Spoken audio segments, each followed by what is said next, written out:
Hi, everyone. This is Gretton and Vicky Essebag, and we're bringing to you today Power Burst number 25. And the question we're asking today is, how do we move from welcoming others into our relation space to co-constructing relation spaces with others? And Tara and I were just talking about the difference between the two, right? So when we bring ourselves to a relation space, we bring ourselves with the idea that we want to co-construct, we want to create that relation space with the other person. So we want to have an authentic type of relationship where we can listen to each other without judgment, where we can openly express ourselves, and where we can really be comfortable as we engage with each other in that relation space. But sometimes what happens is that we can, as humans, have a tendency to say, well, I have a relation space. This is my relation space, and I'm welcoming you into it. And my relation space has certain expectations and certain norms and certain guidelines. And if you cannot conform to that relation space, then we can't really engage in a productive relationship.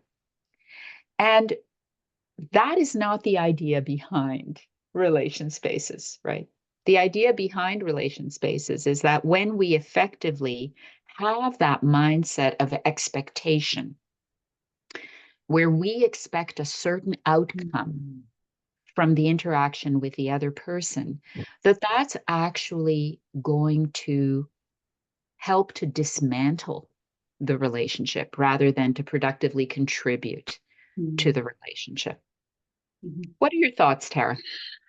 Yeah, I think it's a really important aspect of relationships to highlight. And I think, the idea of relation spaces just gives such a beautiful a visual to me in terms of that sort of when we invite people into that relation space, and that being able to let go of your preferred outcome. Or I think often we can go into an interaction, particularly with adults as well, but with children and young people, with our viewpoint, our sort of agenda, our hope. Like, it's almost as if the conversation's already been had. Yeah. And I think what you're describing just really invites that possibility of actually, let's dismantle that and Yes. let's let go of those agendas. And it goes back to what we've been talking about previously, about setting our intentions around Yes. how we communicate in that relation space. And I think, with that emphasis of when we invite people into relation space, it gives even more importance and highlights the value of being able to do that with care and with kindness and without expectation. When you invite someone in for a conversation into your relation space, to go into that open-minded, with the Yes. intention for there to be a balance of power across that, where Yes. each person has an opportunity to be able to be heard and to be understood as best as we can understand each other. And I see it often in my work in schools and with families. And sometimes if there's been an issue, a persistent challenge within a relationship, or something that a young person is doing behaviorally that's is causing them issues, and is causing issues perhaps in school and outside of school, then families, parents, carers can become very frustrated, and they want to be able to fix it. So those intentions of wanting to be able to finding a resolution are good, But what can come with that is this is how we need to go about it, and this has got to be the outcome of this interaction, and as you described, that just doesn't have a good outcome. It has a really negative impact on that relationship. So the difference it can make when we really set our intentions about, wow, I've got them there, they're in my relation space, they actually want to have a conversation with me. How can we go about this in a way that's going to be really respectful of them, of us, of me, and that is going to invite the greater possibility of a good outcome that can be co-created together. Yes. And I think as I'm listening to you, I'm thinking we have to get away from that quick fix. Yeah. Right. This idea that, we have a problem. Let's say we have a problem with our child, with our student, with our colleague or friend. We have to get away from this notion that we have to fix this problem, right? Yeah.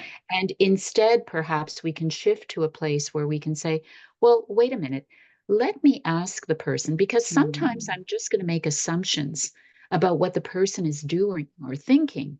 Let me ask them what they're feeling. Let me ask them what they're thinking. Let me ask them what they want. Yeah. Right.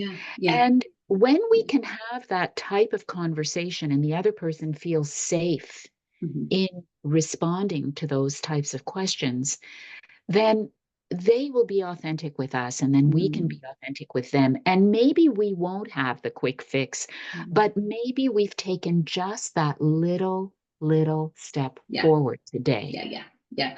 And absolutely. And I was just going to say the same, that, that it doesn't have to be, that emphasis on, because I think that's it, isn't it? It's like, we need to fix this and we need to fix it now.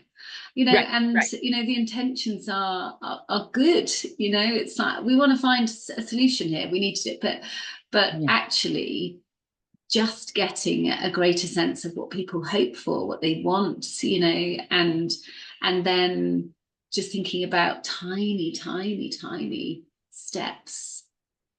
Little, what would be just if things were to be just a tiny bit better, what would be happening?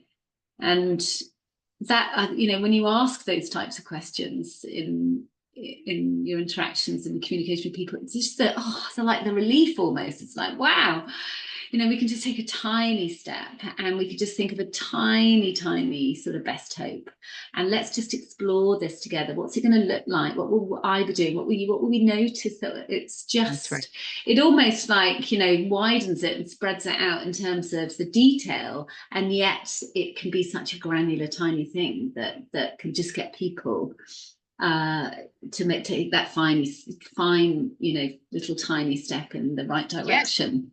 And when people know that they have the opportunity to do that, to just focus on that tiny step, what we often see is that they actually accomplish a lot more. Yeah. Because now the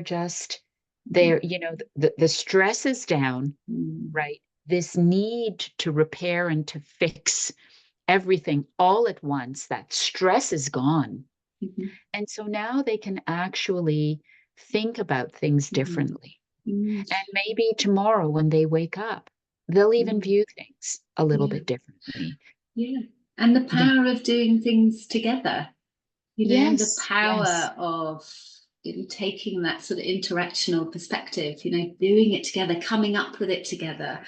And, and I think, again, sort of thinking about in relation to young people, the difference that makes to them when they are included in that creation of that change. Absolutely. And that it's coming from them, and that we're curious about that we want to know, and how will you do that, and even thinking about, have you ever overcome anything like this in the past? We've managed to do this in the past, how did we do it then? What exactly? And I think that just builds that self-efficacy, just really, and that sense of hope. Yes. Yes. So Thank you, from, Tara. thank you. Yeah, so we hope that you've found that a useful conversation and enjoyed it as much as we enjoyed having conversations with each other. So Yes. take care and thank you for listening. All the best. See you soon. Bye.